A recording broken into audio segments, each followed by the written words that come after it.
4+4 offer. మొదటిసారిగా country delight పాలని 4 రోజులు ఆర్డర్ చేసిన వాళ్ళకి మరో 4 రోజులు ఫ్రీ. ఇంకెందుకు ఆలస్యం, యాప్ని డౌన్లోడ్ చేసుకోండి. Download the country delight app now. Population dynamics సదస్సులో చంద్రబాబు నాయుడు పాల్గొన్నారు సార్. జనాభా పెరగాల్సిన అవసరం ఉంది, ఎక్కువ మంది ఉంటే ఎక్కువ సంక్షేమం, దక్షిణ భారతంలో జననాల రేటు తగ్గుతోంది, రాష్ట్రంలో జననాల రేటు 1.5గా ఉంది, అది 2.1గా మారాల్సిన అవసరం ఉంది అని చెప్పేసి ఒకసారి byte place. In 1995, as all of you, I also thought population is growing, land is not growing, water is not increasing, food is not increasing, there will be big problem. Then I promoted small family, 2 child norm or 1 child. That is how I promoted. Everybody told me it's very difficult to motivate people. First of all, you have to address poverty among women. Second, you have to go for literacy. Awareness will come. Then only they will listen to you to control population. My theory at the time was, I can address all these things. Standalone system I can address, it will take years together, and also it is a vicious cycle. I had a determined approach how to reduce population. Very aggressive approach I had taken. Exactly 20 years time, I realized biggest problem of population now, aging problem, is catching very fast. Never it has happened anybody's history. One side I have gone for population control. Today again I am coming population management. Have more children, then only will survive. Right sir. గతంలో జనాభా నియంత్రణ అన్నారు, కానీ ఇప్పుడు జననాల rate పెరగాల్సింది అంటూ ఉన్నారు చంద్రబాబు నాయుడు. చంద్రబాబు నాయుడు చెప్తూ ఉన్నట్టుగా జనాభా ఎందుకు పెరగాల్సి ఉంది, పెరిగితే ఎదురయ్యే సవాళ్ళు ఏంటి? ఇప్పుడు చంద్రబాబు నాయుడుకు సూటి ప్రశ్న. నెలకు 10,000 సంపాదించుకునే ఫ్యామిలీస్ ఆంధ్రప్రదేశ్లో చాలా ఉన్నాయి. నెలకు 10,000 మించిన ఆదాయం లేని వాళ్ళకు ఒక్క బిడ్డ ఉన్నారు. చంద్రబాబు నాయుడు నలుగురిని కనుమంటున్నాడు. నలుగురిని కంటే ఆ కుటుంబం హాయిగా ఉంటుందా?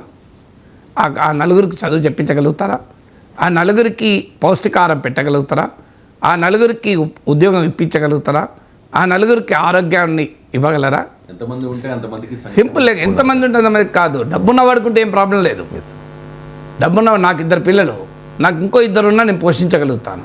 నేను యూనివర్సిటీ ప్రొఫెసరు, నాకు ఆదాయం ఉంది కనుక. నాకన్నా ఒక 1000 కోట్ల పారిశ్రామికవేత్త ఉంటాడు, 5,000 కోట్ల, 3,000 కోట్ల, 2,000 కోట్ల రాజకీయ నాయకులు పారిశ్రామికవేత్తలు ఉన్నారు. వాళ్ళకి 20 మంది కాదు 30 మంది ఉన్నా ఉంటారు. ఇప్పుడు ఇలాన్ మస్క్ 18 మంది, మొన్న లేటెస్ట్గా 19th చైల్డ్ పుట్టాడు. సో ఇలాన్ మస్క్ ప్రాబ్లం లేదు. 19 ఏంది, 190 మంది పిల్లలు ఉన్నా కూడా ఇలాన్ మస్క్ పెంచగలుగుతాడు. ఎందుకంటే స్పేస్ ఎక్స్లు, టెస్లాలు ఉన్నాయి కదా. సో అసలు ఆ కాన్సెప్ట్ చంద్రబాబు నాయుడు చెప్తున్నది థియరీ కరెక్ట్. ఎందుకంటే ఆయన చెప్తున్న దాంట్లో పాయింట్ ఉంది. ఏంటి ఆ పాయింట్ అంటే replacement level total fertility rate, సంపూర్ణ సంతాన సాఫల్య రేటు అంటారు. అంటే ఎవరేజ్న ఒక కపుల్ ఎంతమంది పిల్లల్ని కనవచ్చు అని. సో 2.1 కనుక టోటల్ ఫెర్టిలిటీ రేట్ TFR ఉంటే జననాల మరణాల రేటు సమానంగా ఉండి జనాభా స్థిరీకరించబడుతుంది. పాపులేషన్ స్టెబిలైజ్ అవుతుంది, పెరగదు, తగ్గదు.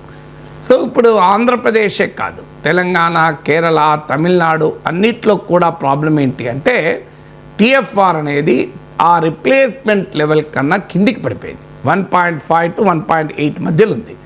అదే మీకు బీహార్లో 3 ఉంది, యూపీలో కూడా 2.5 దాకా ఉంది. సో అందువల్ల చంద్రబాబు నాయుడు చెప్తున్న దాంట్లో పాయింట్ ఏంటి, కరెక్ట్. అది ఏజింగ్ పాపులేషన్ పెరుగుతారు. ఎందుకంటే TFR రిప్లేస్మెంట్ లెవెల్ కన్నా పడిపోవడం వల్ల పనిచేసే వారి వయస్సు తగ్గి డిపెండెంట్ పాపులేషన్ పెరుగుతుంది, అంటే వృద్ధుల సంఖ్య పెరుగుతుందని. అది థియరిటికలీ కరెక్ట్. కానీ అదే సమయంలో అలా అని చెప్పి జనాభా పెంచుకుంటూ పోతే ఏం జరుగుతుంది అంటే దుర్భరంగా ఉంటుంది జీవితాలు. నేను అదే చెప్పింది. ఇప్పుడు 10,000 ఆదాయం ఉన్న ఆంధ్రప్రదేశ్లో ఒక కుటుంబానికి 4 పిల్లలు కనండి అని చంద్రబాబు నాయుడు చెబితే ఆ 4 బాధ్యతను ఎవరు పోషిస్తారు? ఆ నలుగురు తమ కాళ్ళపైన తాము నిలబడలేనప్పుడు ఆ నలుగురికి మా తల్లికి వందనం ఇవ్వగలుగుతాడా చంద్రబాబు నాయుడు? నలుగురికి ఆరోగ్యశ్రీ ఇవ్వాలి. మరి ఇంతమంది వారాడు ఇచ్చినా కూడా ఇంకా నలుగురు పోషించలేరే. అందువల్ల జనాభా డైనమిక్స్, పాపులేషన్ మేనేజ్మెంట్ ముందు మాట్లాడే ముందు ఈ పాపులేషన్ను India is enjoying a demographic dividend. ఇప్పుడు మన దేశంలో 42 కోట్ల మంది యువత ఉన్నారు. మన మీడియన్ ఏజ్ 28 ఇయర్స్ దాకా ఉంది. సో ఇండియాలో 15 to 29 ఇయర్స్ వయసున్న వాళ్ళు 29%. ఇండియాలో మీకు 15 to 65 వర్కింగ్ ఏజ్ పాపులేషన్ 68%. దీన్నే డెమోగ్రఫిక్ డివిడెండ్ అంటారు. డెమోగ్రఫిక్ డివిడెండ్ అంటే పనిచేసే వారి సంఖ్య ఆధారపడుతున్న వారికన్నా ఎక్కువ ఉండాలి. ఎందుకంటే జనాభాలో కానీ, ఒక సమాజంలో కానీ, ఒక కుటుంబంలో కానీ ఆధారపడేవారు ఉంటారు, పిల్లలు, వృద్ధులు. పనిచేసే వాళ్ళు ఉంటారు, మిగతా వాళ్ళందరూ. సో పనిచేసే వాళ్ళు ఆధారపడే వాళ్ళకన్నా, అంటే working age population should be higher than the dependent population. దాన్ని డెమోగ్రఫిక్ డివిడెండ్ అంటారు. ఇవాళ అప్పుడు మన ఇండియాలో as of today 68% working age population 15 to 65 years అనుకుంటే, ఏమంటే లేదు 15 to 59 ఇయర్స్ 60 ఇయర్స్ అనుకుంటే కొద్దిగా తక్కువ ఉంటారు. డిపెండెంట్ పాపులేషన్ 32% ఉన్నారు. దీన్నే డెమోగ్రఫిక్ డివిడెండ్ అంటారు. కానీ వర్కింగ్ ఏజ్ పాపులేషన్ ఉంటేనే సరిపోదు, వారికి సరైనటువంటి అంశాలు ఉండాలి. మీకు దానికి కూడా ఒక సింపుల్ ఉదాహరణ చెప్తాను. ఒక కుటుంబంలో ఒక్కడే బిడ్డ ఉన్నాడు, కొడుకో బిడ్డ ఒక్కరే ఉన్నారు. ఒక కొడుకున్నాడు, వాడు 10వ తరగతి ఫెయిల్ అయ్యిండు, వాడు చదవడు, అవారా తిరుగుతాడు, వాడికి ఏ ఉద్యోగం లేదు, ఏ స్కిల్ లేదు. ఇంకో కుటుంబానికి 4 పిల్లలు ఉన్నారు. ఒకరు ఐఐటి సెలెక్టెడ్, ఒకరు ఐఐఎం సెలెక్టెడ్, ఒకరు All India Institute of Medical సైన్సెస్లో ఎండి చేస్తున్నాడు, ఇంకొకడు ఐఏఎస్ అయ్యాడు. ఇప్పుడు జనాభా పెరగడం సమస్యనా, పెరగకపోవడం సమస్యనా?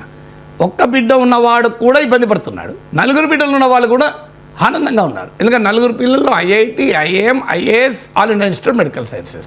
4 ఏంది? అట్లాంటి బిడ్డలు కనుక్కుంటే 10 మంది ఉన్నాయి కాదు. కానీ అందరికీ అలాంటి బిడ్డలు ఉండరే. సో అంటే అర్థం ఏంటి? నేను ఈ ఎగ్జాంపుల్ నుంచి మీకు చెప్తున్నది ఏంటి అంటే, పిల్లలు ఎంతమంది ఉన్నారన్నది కాదు, ఆ పిల్లలకు మనము ఉద్యోగాలు కల్పిస్తున్నామా, వారికి చదువు మంచి నాణ్యత కలిగిన చదివిస్తున్నామా, వారికి నాణ్యత కలిగిన ఆరోగ్యం ఇస్తున్నామా, వారికి నాణ్యత కలిగిన స్కిల్స్ ఇస్తున్నామా? ఇవేవి చూడకుండా జనాభా పెంచడం అంటే ఏంటి? ఇప్పుడు ఒక్క బిడ్డ ఉండే ఇబ్బంది పడుతున్నాడు, అవారాగా తిరుగుతున్నాడు. ఇంకా 4 అవారా తిరిగారనుకోండి, ఎలాంటి పరిస్థితి ఉంటుంది ఆ ఫ్యామిలీకి? ఇప్పుడు మన ఇళ్ళల్లోనే చూడండి, 2-3 పిల్లలు ఉండి బాగా ఉన్న కుటుంబాలు ఉంటాయి, ఒక్కడే ఉండి కూడా బాధపడుతున్న కుటుంబాలు ఉంటాయి. పిల్లలు ఎంతమందితో సంబంధమే లేదు, ఆ పిల్లలు ఏ పొజిషన్లో ఉన్నారన్న దాంతో ఆధారపడి ఉంటుంది కదా. ఇలా నాకు 2 పిల్లలు, ఓ కొడుకు ఎంఎస్సీ అమెరికాలో గూగుల్లో వాడు సీనియర్ టెక్నికల్ మేనేజర్గా ఉన్నాడు, ఇంకో బిడ్డ బిర్లా ఇన్స్టిట్యూట్ టెక్నాలజీ ఆఫ్ సైన్సెస్లో చదివి ఇప్పుడు ఒక టాప్ కంపెనీలో గుర్గాంలో పనిచేస్తోంది. సో దానికి $2 లక్షల శాలరీ ఉంది, నా కొడుకు $2 లక్షల శాలరీ ఉంది. సో నా హాయిగా ఉన్నాను, నాకు 2 పిల్లలు ఉండడం. ఉదాహరణకి 2 పిల్లలు చదువుకోలేదనుకో, నా పరిస్థితి ఏంటి? ప్రొఫెసర్గా రిటైర్ అయ్యాను, 2 పిల్లలు చదువుకోలేదంటే నేను తలకాయ పట్టుకొని ఉండాల్సిందే, నా లైఫే. వాళ్ళు 2 పిల్లలు బ్రహ్మాండంగా చదువుకున్నారు, బ్రహ్మాండంగా ఉద్యోగాలు చేస్తున్నారు.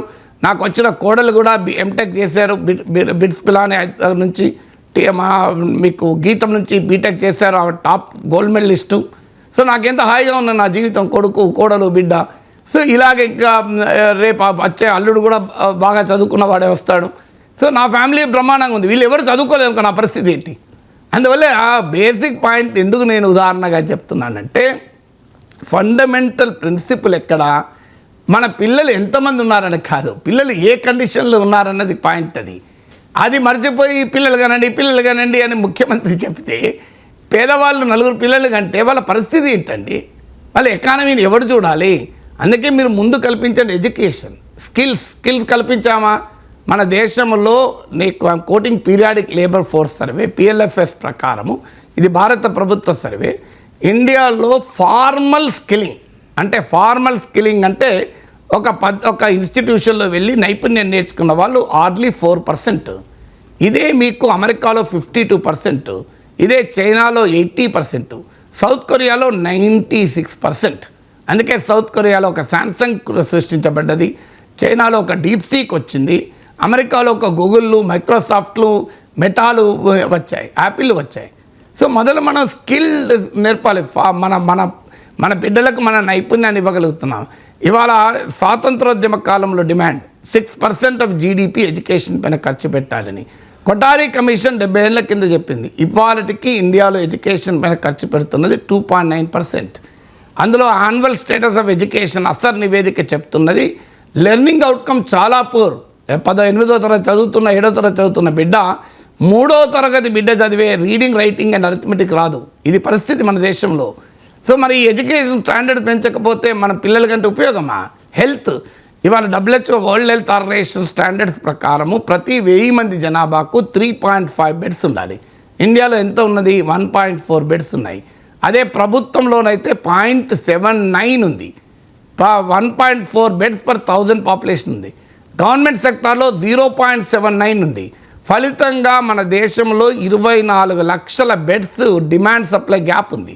అంటే అవసరానికి అందుబాటుకు మధ్య 24 లక్షల బెడ్స్ అవసరం ఉంది. అందుకే మీ నీలోఫర్ వెళ్ళండి, నిన్న పుట్టిన 2 బిడ్డలు ఒకే బెడ్ మీద పండబెడతారు, కింద పండబెడతారు. గవర్నమెంట్ హాస్పిటల్ వెళ్ళండి, గర్భిణీ స్త్రీలకు మంచం ఉండదు. ఇవి నిజం కాదా ఇది? మరి వీటిని మార్చకుండా మీరు పిల్లలు కానండి అంటే ఇట్లా. సో ఇవాళ మీకు నేను ఈ గణాంకాలు ఎందుకు చెప్తున్నా అంటే దిస్ ఈజ్ ద రియాలిటీ కదా మన కంట్రీలో. ఇవాళకి భారతదేశంలో అవుట్ ఆఫ్ హెల్త్ మీద ఖర్చు పెడుతున్న దాంట్లో 62.6% అవుట్ ఆఫ్ పాకెట్ ఎక్స్పెండిచర్. అంటే 100 రూపాయలు ఆరోగ్యం పైన ఖర్చు అయితే 63 రూపాయలు ప్రజలే కట్టుకుంటున్నారు. మీ ఆరోగ్యశ్రీలు మీరు ఇన్సూరెన్స్ ఉన్నా. ఇవాళ దీన్నే మెడికల్ ఇన్ఫ్లేషన్ అంటారు. మెడికల్ ఇన్ఫ్లేషన్ 14% ఉంది. మీరు ఇవాళ ఇన్సూరెన్స్ పాలసీలు చూడండి, మీకు 1 out of 10 medical insurance policy drop out అవుతున్నారు. మీకు లాస్ట్ ఇయర్ 20% హెల్త్ ఇన్సూరెన్స్ ప్రీమియాలు పెరిగితే కొత్తగా వచ్చిన పాలసీలు 5% పెరిగాయి. ఇది కదా ఇండియా హెల్త్ సెక్టార్ యొక్క సిచ్యువేషను. అందువల్ల education, health, skills and employment. ఇలా ఎంప్లాయ్మెంట్ ఏంటి మన దేశంలో? Salary latest survey, economic survey 24-25 government of India data quote చేస్తున్నాను. Hardly less than 22% of the Indian work force ఇవాళ కేవలం 22% మంది మాత్రమే సాలరీ జాబ్స్లో ఉన్నారు. సాలరీ అంటే నేను గవర్నమెంట్ జాబ్ అంటలేను. మీలాంటి వాళ్ళు ఇప్పుడు అంటే ప్రతి నెల వేతనము తీసుకునే ఒక స్టేబుల్ ఇన్కమ్ ఉన్న ఎంప్లాయ్మెంట్ ఉన్న వాళ్ళు only 21.8%. I'm quoting economic survey figures. ఇది కాదా? మరి ఇది మార్చకుండా మీరు ఒక క్వాలిటీ డ్యూరబుల్ ఎంప్లాయ్మెంట్ క్రియేట్ చేయకుండా, ఒక హై స్టాండర్డ్స్ ఎడ్యుకేషన్ ఇవ్వకుండా, ఒక మెరుగైన హెల్త్ కేర్ ఇవ్వకుండా, ఒక మంచి స్కిల్లింగ్ ఇవ్వకుండా పిల్లలు కనండి ఇంటికోలండి ఇది. సో పిల్లలు కనాలి కరెక్టే, థియరిటికల్ ఇవి మొదలు చేసి కనాలి. ఇప్పుడు మన ఇంటికి బంధువులు రావాలి, బ్రేక్ఫాస్ట్కి రండి అంటాం, కానీ టిఫిన్కి ఏం రెడీ చేయం. బ్రేక్ఫాస్ట్కి రండి అని ఇంటి పక్క వాళ్ళను ముందటి వాళ్ళను అందరినీ పిలుస్తాం. ఆడ ఏమి టిఫిన్ రెడీ కాదు, పోయి అంటూ కూడా పెట్టరు. ఎట్లుంటుంది పరిస్థితి? మీరు ఇంటి పక్క వాళ్ళను ఇంటి ముందటి వాళ్ళను 10 మందిని బ్రేక్ఫాస్ట్ పిలుస్తారంటే ఇడ్లో వడ దోశలో రెడీ పెట్టండి. అది రెడీ పెట్టి పిలవండి. పిలవడం తప్పు కాదు, అతిథుల్ని పిలవడం చాలా గొప్పది. అతిథి దేవో భవ అందుకే పిలుస్తున్నా, కానీ పొయ్యి అంటూ పెట్టలే. అతిథి దేవో భవే, కానీ పొయ్యి అంటూ పెట్టకపోతే అతిథి వచ్చి వంట వండుకోవాలన్నా? సో మీరు అతిథి దేవో భవ అన్నప్పుడు అతిథులు వచ్చే ముందు నీవు వంటకు సిద్ధపడి, వంట 10 మంది వస్తే 10 మంది కాదు 11 మందికి వంట రెడీ పెట్టి ఆ 10 మంది పిలువండి, అభ్యంతరం లేదు, అతిథి దేవోభవ. కానీ నేను అతిథులు పిలిస్తే ఇంట్లో మాత్రం వంట వండం. ఇప్పుడు మనం కూడా కొంతమంది బంధువులు ఇళ్ళకి పోతే ఉంటారు క్యూరియాసిటీ, భోంచేసేయాలంటే ఆడ స్టవ్ మీద కుక్కరే పెట్టరు. అంటే వాళ్ళని చూసి మనకు అర్థమవుతుంది వీళ్ళు ఏదో కాలక్షేపానికి అంటున్నారు, మనం తినాలి. ఓ పొరపాటున ఒకటి తింటా అంటే అప్పుడు వెళ్ళి కుక్కర్ పెడతారు. అంటే మనకు ఇంకా మళ్ళీ 3 గంటలు పడుతుంది. మన ఇళ్ళలో చాలామంది ఇళ్ళల్లో ఈ అనుభవం ఉంటుంది, కుక్కర్ కూడా పెట్టరు, భోంచేసేయాలండి అప్పుడే వెళ్తారా భోంచేసేయాలండి అంటారు. ఎందుకు? వాళ్ళకు కూడా తెలుసు వీళ్ళు తినడు అని వాడు అని. సో ఇప్పుడు ఏమంటున్నాడు చంద్రబాబు నాయుడు? భోంచేసేయాలండి అంటాడు కానీ కుక్కర్ పెట్టలే. సో భోంచేసి ఎట్లా వెళ్తారు కుక్కర్ పెట్టకపోతే? అందువల్ల మొదలు మీరు education, health, skill, employment create చేయండి, తర్వాత పిల్లలు కనమని చెప్పండి, అభ్యంతరం లేదు.